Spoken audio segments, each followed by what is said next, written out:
আসসালামু আলাইকুম সবাইকে, কেমন আছো সবাই? আশা করছি সবাই ভালো আছো। আমিও ভালো আছি আলহামদুলিল্লাহ। আজকে না বেশি কিছু রান্না করব না, কারণ গতকালকে যে গরুর মাংসটা রান্না করেছিলাম সেটা অনেকটাই থেকে গিয়েছে। তাই ভাবলাম যে একটু মূলা ভাজি করব। অনেক দিন ধরেই মূলা আনতে বলছি মূলা ভাজি খাওয়ার জন্য।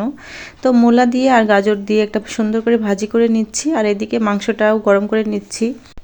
বেশ মাংস থেকে গিয়েছে, তাই ভাবলাম যে আজকে আর কিছু রান্না করব না, এখন এটা দিয়েই চালিয়ে নিই, আর রাতে যদি কিছু রান্না করার থাকে তো করে নিব। তো আমি কিন্তু বরাবরই সকালেই রান্নাটা করে নিই। যারা আমার ডেইলি ব্লগগুলো দেখো তারা অবশ্যই জানো, কারণ আমার হাজব্যান্ডের লাঞ্চ সাথে করে দিয়ে দেওয়া লাগে, এই জন্য আমি সকালেই রান্নাটা করে নিই। তো আমারও সুবিধা হয় বাচ্চা কাচ্চা নিয়ে সকালেই রান্নাটা, কারণ বাচ্চার স্কুল থাকে, ছোট একটা বাচ্চা আছে। তো এই যে দেখতে পাচ্ছ, গতকালকে আমি মিষ্টি বানিয়েছিলাম মুড়ি দিয়ে। তো খুব ভালো হয়েছিল। এতদিন খালি ভিডিওতেই দেখেছি, তো কোনো দিন বানাইনি। তো বানিয়েছি, আসলে খুব পারফেক্ট হয়েছে। যদিও ভাজতে যে একটু ভেঙে ভেঙে গিয়েছে, তারপরেও খুব সফট হয়েছে, দেখতেই পাচ্ছ। আর খুব ভালো হয়েছে খেতে। মাঝে মধ্যে এই খাবারগুলো বানালে নিজের কাছে ভালো লাগে। আর এই যে ছেলে টিফিন বক্স রেডি করব, তাই ভাবলাম যে আজকে কী দিই, একটু নুডলস করে দিই। এই খাওয়া দাওয়ার ঝামেলার জন্য ডে শিফটে নিয়েছি, তারপরেও সকালে ঘুম থেকে টেনে টেনে উঠিয়ে তাই স্কুলে নিয়ে যাওয়া লাগে, আর ঘুম থেকে তো বাচ্চারা কিছুই খেতে চায় না। তো আমি খালি পেটে নুডলস দিই না, তো আজকে ভালো লাগছে না কোনো কিছু করতে। নুডলসটা সিদ্ধ করা ছিল ফ্রিজে, তা ভাবলাম যে ওটাই কুক করে দিই।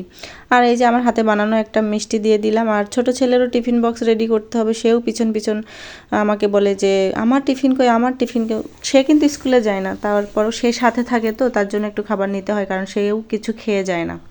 আর এদিকে হটপটে ভাতটা বেড়ে রেখে যাচ্ছি, তাহলে গরম থাকবে, আমরা দুপুরে এসে গরম গরম ভাত খেতে পারবো।